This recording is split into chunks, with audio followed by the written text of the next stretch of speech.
Question 10 is asking us to solve 3 times the sine squared of 2x equals 1, both when x is between 0 and 360 degrees, and just to find a general solution.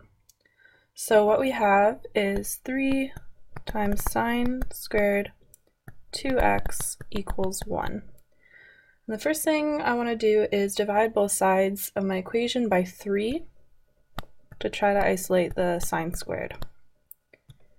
So that gives me sine squared 2x equals 1 over 3. Now I want to take the square root of both sides. And this leaves me with sine 2x equals, this is going to be positive or negative, and square root of 1 is just 1, and I'm left with a square root of 3 at the bottom. But we want to change this so we don't have a square root at the bottom of our fraction.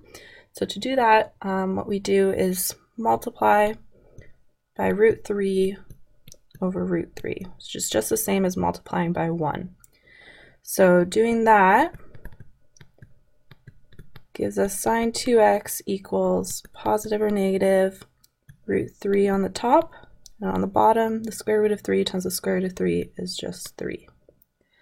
Okay, so in this case, we have two scenarios because of our positive or negative. And the first one is where sine of 2x equals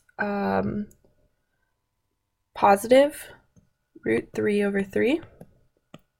And the other one is where sine of 2x equals negative root 3 over 3. So starting with this first scenario, we can rewrite this as 2x equals the inverse sine of root 3 over 3. And if you plug that into your calculator, you get that 2x is equal to 35 degrees. Okay, so let's draw what this looks like on a graph. So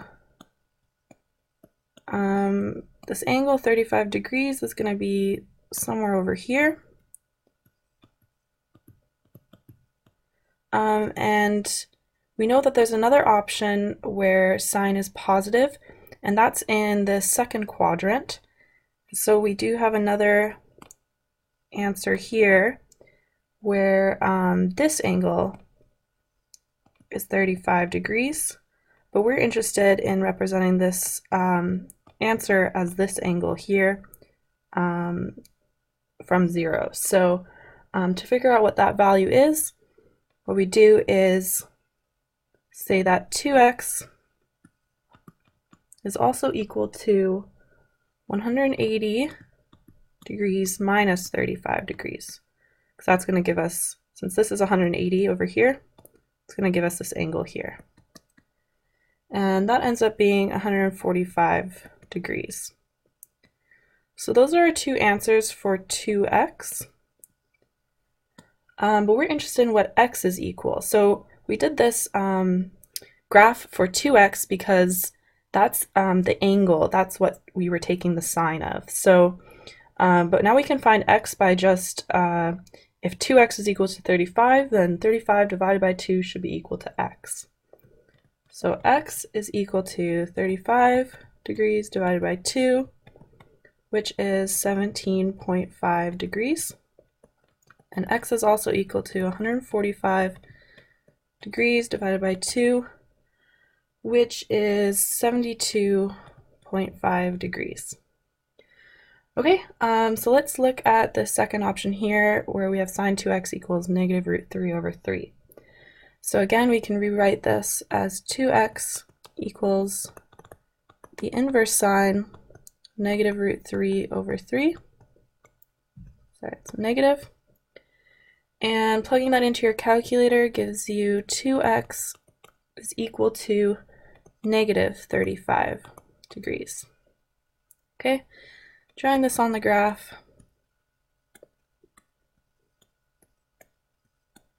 That angle is over here. where this is 35 degrees and sine is negative, but there's another option where sine is negative, and that's in this quadrant here. So there's another option where this is 35 degrees. But again, we're interested in both these cases, in this angle, sorry, from 0 here, this angle, and this angle. And to figure that out, what we do is we remember that on this side it's 360 degrees, here it's 180. So we can say that 2x is equal to 360 degrees minus 35 degrees to get this angle. And that is 325 degrees. 2x is also equal to 180 degrees plus 35 degrees. That's this one here.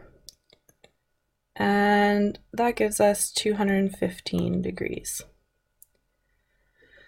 Okay, so again, we just divide these values of 2x by 2 to get x. So x is equal to 215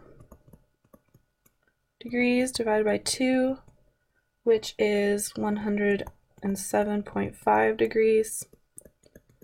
X is also equal to 325 degrees divided by 2, which is 162.5 degrees. Okay, so these are our solutions for x when x is greater than or equal to 0 and less than 360 degrees. So for part B, which I'm going to try to squeeze in down here, we're looking for the general solution for this equation. And so what I think is the easiest way of doing this, because the general solution tends to be shown in radians, is to look at these solutions for x and convert them into radians. And the easiest way to do that is to recognize that pi is equal to 180 degrees, so you can use that as a ratio to convert your units. So for example, to convert 17.5 degrees to radians, we multiply by pi over 180 degrees. Degrees cancel out when you're left with radians. And putting that into your calculator gives you 0.31 radians.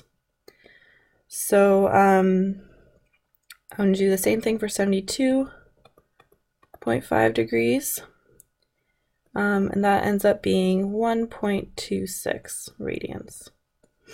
And so for these two answers, we can express the general solution as x is equal to 0.31 plus k, and I'm going to leave that blank for a minute. I'll get back to it.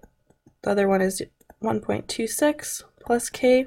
So what we multiply k by is what will give us things that are coterminal, or give us all the options for x. And usually what you do in this case is look at your graph and figure out what you need to add to make coterminal angles. And so here you'd be adding 2 pi to get an angle that's coterminal with a solution to express in your general solution. But we have to remember that this is for 2x. So when we're writing this in terms of x, we have to divide that by 2. So normally we would add 2 pi times k, but we divide that by 2, so we just add pi times k in both of these cases. Okay, so for these other two angles, we do the same thing, and 107.5 degrees equals 1.88 radians, and 162.5 degrees equals 2.83 radians. So you can express general solutions for this as x is equal to 1.88 plus k pi and 2.83 plus k pi. Again, because we're dividing that 2 pi by 2 to get x on its own. In the answer key for this question, they've expressed this slightly differently, the two numbers here being negative 0.31 and negative 1.26, which are just the negative forms of this. But, and that's totally fine. In that case, what they've just done is added 1 k pi, or so 1 pi to those negative numbers, and that gives you these values here. So both are acceptable ways of expressing this, because in both of these cases, k is any integer, which means it can be a negative 1 in this case. Subtracting pi from this will give you the answer in the answer key. So it's important to understand what you're expressing here when you write the general solution like this. So these are the general solutions for this equation, and these are the values in degrees when x is between 0 and 360 degrees. So those are the answers to question 10.